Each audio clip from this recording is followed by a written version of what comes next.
So you have a few birds at home and you do not have an incubator, but you want all your eggs to hatch at once, from the different hens. Is it possible? Well, it is. And I want to show you today how I'm using my 4 hens to multiply my flock by hundreds by the end of this year.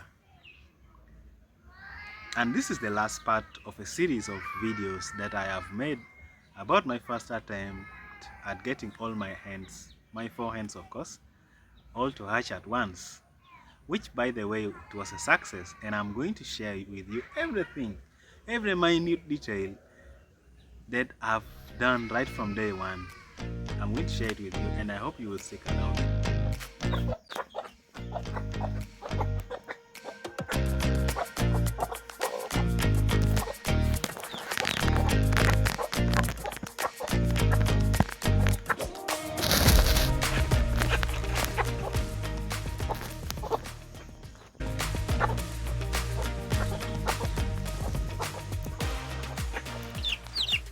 These chicks, they are 2 weeks and a few days old, and they are the first batch of chicks that I have had this year, and they are 6 in number. They apparently live with their mother inside a cage, but it's time that they should start fending for themselves. And how are we going to do this?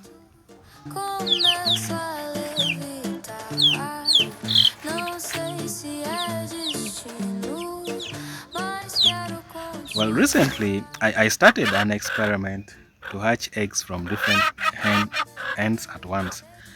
And this meant that I had to get them to start the process of incubating their eggs on the same day.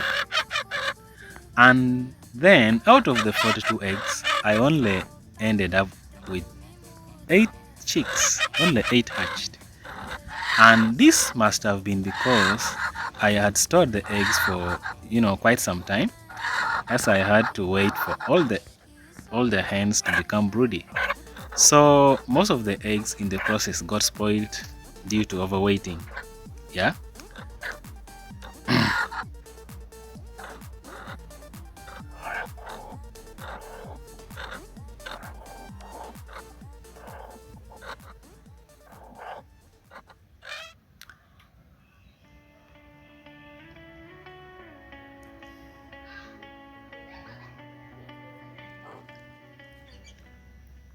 So what I did next was I got one caring hen to care for the chicks for the next 14 days until they had increased in body mass and they had grown some feathers to help them thrive.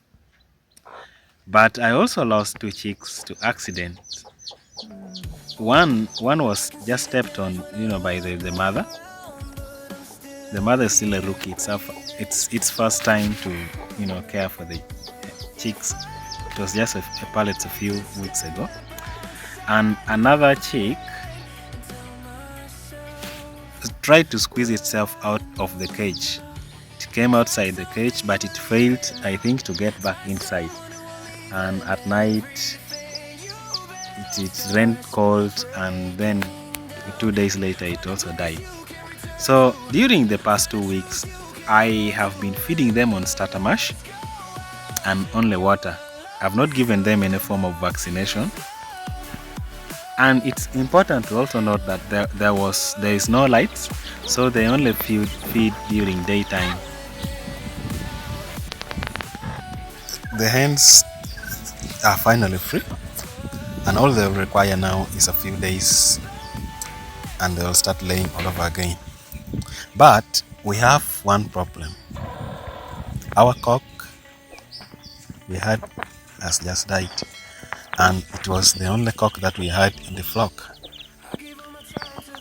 This could have been as a result of some unknown illness, although it is very hard to ascertain because my cock was on free range. Here is what happened. When all my hens went broody and they started sitting on their eggs, the cock was left alone. So I had to let it loose to free range around, to scavenge for worms here and there. But this turned out to be a blunder on my side because when it got sick, it died within 48 hours. Okay, it did not present any symptom, and this was very difficult to rule out the cause of its death. But I was lucky that the hens did not contract the infection because they were busy, incubating. And we therefore needed new replacement, and this should be as soon as possible. Okay. But part of the reason why our cock died, perhaps the major reason, was because I did not vaccinate my birds. I did not establish a vaccination schedule immediately when I started. I thought that since we had less than 10 birds, I could in fact wait until this first batch of the chicks hatch. Then I could, like when I give them the Marex on first day, then I could vaccinate, the entire flock, in one cycle.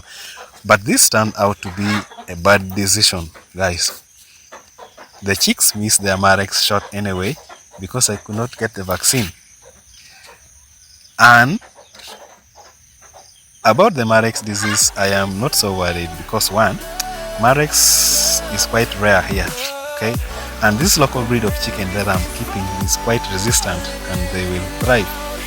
However, this should be like a lesson to you out there that every bird's life counts. Whether you have only one hen, you must vaccinate it against all these viral attacks, okay? So here where I live, these are the most prevalent viral infections, okay? One is Newcastle disease. This one is deadly and very prevalent here. Then there is infectious bronchitis. Yeah, there is infectious bronchitis. Then we also have fowlpox and gomboro.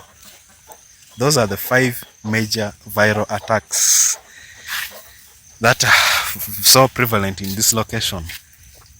But luckily, there is a vaccine which is in fact a combination of Newcastle, Lasota, and infectious bronchitis, which saves a significant amount of resources. Okay,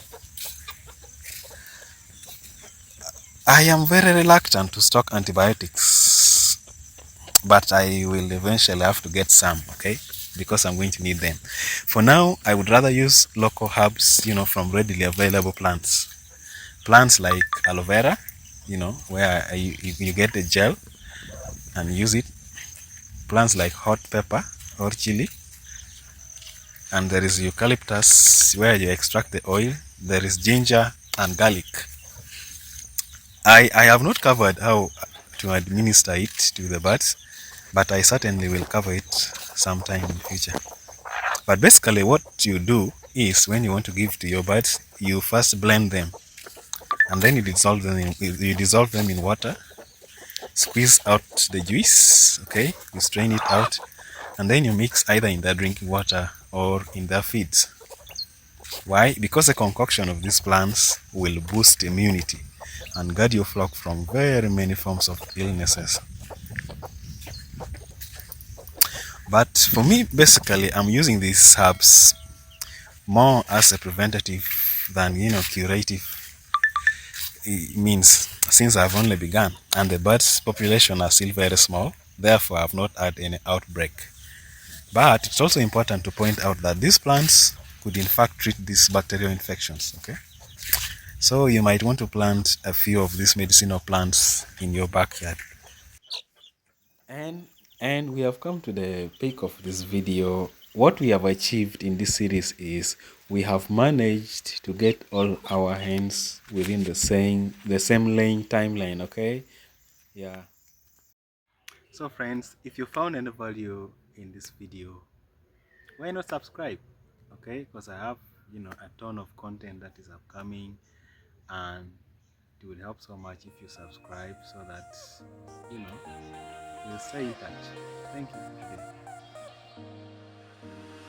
You left your perfume on the pillow and your whispers in the air. Got your face stuck in the mirror.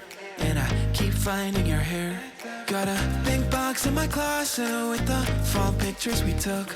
Oh, and I keep finding dog ears that you left in my books.